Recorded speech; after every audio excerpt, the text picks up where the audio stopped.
Hey guys, welcome back to Rossoneri TV. I'm Gio and I'm here for the match review of Freiburg against AC Milan. It was the last preseason friendly match between the start of the Serie A, which will be taking place next Sunday against Torino at the San Siro. So we are officially 1 week away from that big game at the San Siro, the beginning of our campaign. But let's speak about this match against Freiburg. Personally, I mentioned it a few days ago. I wasn't really expecting Milan to go all out in this match. Also because it was the last preseason match, like I said before. Things are obviously not that important when you look at it because there's more the worry of you possibly getting injured and not being able to feature in that opening match of the Serie A rather than the importance of this match. And I think for a lot of players, maybe that was the case today because from the very beginning, I honestly didn't see a very entertaining game from Milan. As a matter of fact, it was actually pretty boring and dull. I mentioned on Twitter, I was about to actually fall asleep watching that game.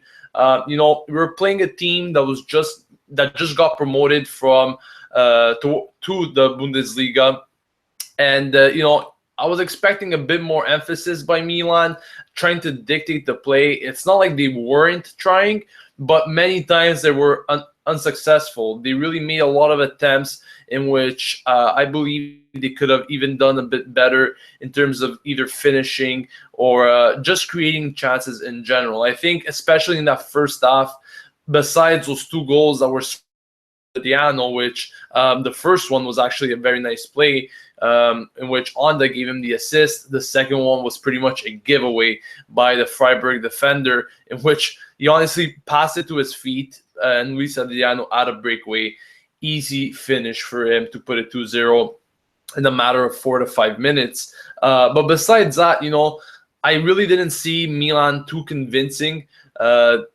They didn't give me that aspect that I was hoping to see. As a matter of fact, lots of times it seemed like the attack was actually disorganized. Now, Montella tried a few different things today. He tried to implement that 4-3-1-2 formation. Usually, he's supposed to stick with that 4-3-3. That's probably the formation that we're going to be seeing for the most part of our season. But there's also the alternative, and that is the 4-3-1-2, in which we saw today Baca with Luiz Adriano playing up front and Onda playing as a trequartista in that first half. The midfield was also composed of Bonaventura, Kuchka, and Locatelli. So it was an idea by Montella that he obviously needed to implement in this preseason game. He wanted to see and test this formation out before the actual start of the Serie A season. So, I'm happy with the result. I think it's positive in terms of momentum that we want to bring into our opening fixture. But at the same time, I was kind of expecting a bit more from this Milan team. Sometimes we were very lackluster, a bit impatient, or a bit even I don't know, they didn't get their ideas clear. Sometimes they were trying to do way too much in terms of keeping the ball, and they actually couldn't. That is another thing I want to talk about. Possession-wise, against Freiburg, I understand that you're playing away, you're playing at their home, but the possession that Montella was trying to implement, I didn't see much of that. Maybe they were trying it, but a lot of times they were failing, and it was really frustrating to watch. Like I mentioned, it wasn't a match that I would honestly say, oh, what a fixture it was, even for a preseason game. Far from that. But once again, we have to look at the positives, and I think that getting a win just before your season starts is honestly the best way to go into it, because no one wants to start off with that thought of like losing to a promoted team of the Bundesliga. So I'm satisfied with the result. The performance could have been better from certain players. If you guys have any questions regarding players, I'll try to answer them as much as possible. Gustavo Gomez actually made his debut today. He didn't play much. I believe he played about 10 to 15 minutes, if I'm not mistaken. Okay, 20 minutes. But yeah, honestly, he didn't make any impact or anything. Um, Much of the time, he was just passing it back to Donnarumma. It's not like we really saw any of his qualities or characteristics in this fixture. Freiburg, they had their chances as well. The defense kept a clean sheet, which I guess was kind of expected. But at the same time, I think we have to look at the positives because for the most part of the preseason, we conceded so many goals. Last week when we were playing in the Trofeo team, uh, we just conceded so many goals to Sassuolo, and that was simply unacceptable. Throughout our North American tour, we conceded so many goals to Chelsea, Liverpool, Bayern Munich, and I guess it's refreshing to see that we kept a clean sheet. But at the same time, we were playing against Freiburg, not the most threatening team in terms of attack. So yeah, I think defense kept a good clean sheet. They did a pretty good job. Once again, the attacking sense wasn't the best for Milan today. I was expecting more. Just in general, I don't know, like sometimes they were trying to create too much. I guess maybe Freiburg was too good, or they were good in just intercepting their plays. But other than that, I wasn't too impressed with the attack. Also, Baca, I wasn't really impressed with him. He was actually pretty lackluster. I can't recall any golden chance or any chance in general that he had. But that once again might be him trying to adapt to Montela's system, and he just can't get it done at the moment. So we'll see how it goes for Baca. It's still a long mercato. Many voices are saying that Baca is actually going to stay at Milan, but in my opinion, he will remain. But he's going to have to try and find some sort of chemistry with this new coach now that many people are saying he's not adapted to his style. We're going to have to see. So far, I haven't seen much from Baca in these 2 or 3 preseason games. In the Trofeo team and in this game, I haven't seen much. I know he had his chances in the Trofeo team. He wasn't able to finish them. But, season starts, he will hit in his form. So let's start off by reading some of your questions here. DRV says, if Milan don't get Bentancur, who do you think they should go for? It looks like Rogue is going to Napoli. Yes, Rogue is going to Napoli. With those 15 million euros, honestly, I don't know exactly who we should be going for. Maybe we could I don't know, try to invest in someone. Like we could even maybe use that as part of the clause for Cuadrado. A lot of people are saying it's probably going to be a loan with option or obligation to buy for Cuadrado if we actually manage to get to him and convince Chelsea. So maybe that transfer fee of 15 million euros could go towards the total payment. But at the same time, I don't think Milan will want to do that. Also, I wanted to speak about Bentancur because the recent updates concerning his situation are that Milan have actually increased their offer. It is now 13 million euros. That includes bonuses. And apparently they have given Boca Juniors a deadline. If they don't answer by midnight tonight, they will automatically look for someone else. And this is very interesting. They're pretty much putting pressure on Boca Juniors to make a decision. The player's entourage is not quite sure as to why Boca Juniors are still debating this move if they're actually getting the amount that they're requesting, if not even more. So lots of questions to look at, lots of different things that could occur in the next few hours. So we'll see what happens with that. Dylan says Baca was a ghost. Luiz Adriano doesn't have the qualities that Baca has, but at least he is present and he scored 2 goals. I hope that he does better with Niang and Suso by his sides. Otherwise, we will be better off selling him. And that is exactly the point I was trying to make before. Baca, inexistent really today. Luiz Adriano showed a lot of character. I was really happy with how he performed, not only for his goals, but in general. I think he had a very positive performance. He's always a player that has a work ethic, even though he doesn't do great things. He doesn't have that quality that Baka has. He still could come in and score goals. He could come in and help his team in the way that you expect him to help.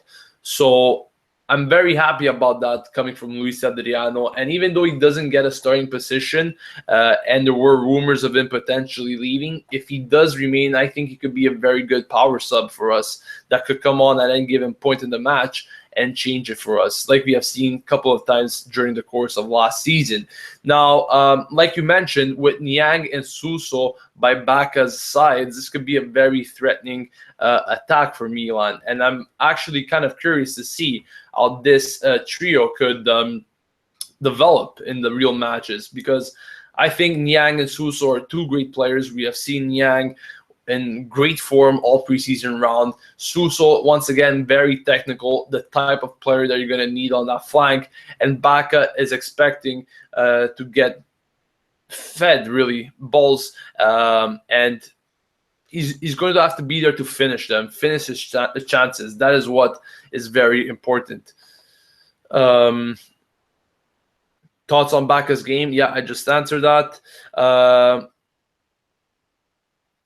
Itam says, is Milan worth watching, or should we wait for the January Mercato? I'm not quite sure what you mean by that. I mean, if you're a Milan fan, you should watch them. I mean, look, for these past few years, we've been completely terrible, and a lot of people like myself have been watching every game. So unless you're not a true Milanista, I'm not quite sure what you trying to implement with that question.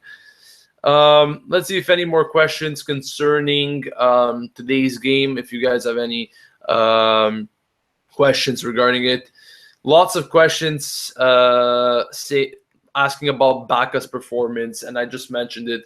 Not the best performance. I was expecting more from him. There's another question regarding Bascom. He says, what is happening with Jose Sosa? There haven't been any concrete updates. So we'll see what happens. Now, I just read that there has been an update concerning Bentancur's conditions. And it seems that they have once again blocked Milan's intentions of getting Bentancur as fast as possible. And it seems that Juventus might have actually either increased their offer, or they're trying to push Boca Juniors in not selling him to Milan. So this is what I'm reading right now. These news are just coming in from Milan news.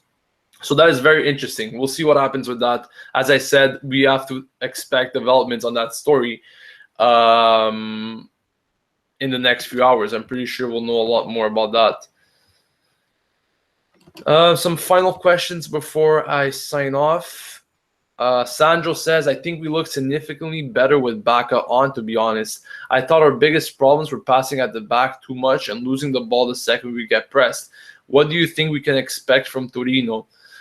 Today was an off day, though. Yeah, very good analysis there. And I think you really hit the nail on the head with the fact that we were passing way too much in the back and losing the ball. Once again, I understand the type of style that Montella wants to implement in this team. He wants to create everything from the back and from the midfield. He wants to specifically create from the back to the front. Sometimes it's an over-exaggeration of back passes and so forth. I understand the fact that you're trying to get maybe the opponents kind of pissed off, kind of tired with the way you're playing, but sometimes you're trying to look for a bit more quality and more of imminent passes from the defense to the midfield. I think we have to work on that aspect at all costs if we want to create more chances and not risk losing possession in the back like that. That is also another good thing that you mentioned, that we always try to, for some reason, lose possession once we get pressed. and we have to honestly work on containing the ball, because that is a very important thing, especially in the Serie A. If you don't keep the ball, chances are you're not going to do very well. From Torino, I will be making a match preview later this week, that is for sure. But just a quick word on this match, if you want. I could tell you that's going to be a very difficult match. Mihalovic, he's trying to set this team for great things this season, and I think he will have a very positive season with Torino. I'm expecting a very tough match, especially if we played in the way that we played today. We got the result, but it wasn't entertaining or very productive in a way, the showing that we did today towards our preseason preparations. So we'll see what happens. But yeah. Maybe some last question before I leave. What formation we're going to start against Torino? I will have to say we're probably going with that 4-3-3, guaranteed. Suso is expected to come back in that match. Niang as well. So, yeah, definitely the 4-3-3. Pierluca says, do you like how we possessed the ball today, or do you think it was pointless possession with no creativity? That is exactly what I was saying. I was referring more to the second part of your question there. Yeah, it was pretty much pointless possession at times with no creativity whatsoever. Finally, last question from Eduardo. What about our new signing, Lapadula, I think, from Serie B? Lapadula, he's expected to do decent stuff. I'm not expecting him to have a breakout season at Milan in his first season in the Serie A, but he probably won't be available for the match against Torino next Sunday. We could maybe expect him on the following match against Napoli. That is what we know for now. So that's going to wrap it up, guys, for the live stream of the match review of Freiburg against AC Milan, the last preseason match of Milan before next week's start of the Serie A against Torino. Both goals were scored by Luiz Adriano in the first half. So that is it, guys. Thank you for watching. Don't forget to subscribe to Rossoneri TV to stay updated with everything going on at AC Milan on a daily basis, and I'll catch you guys later for another video. This has been Gio signing off, and as always, Forza Milan.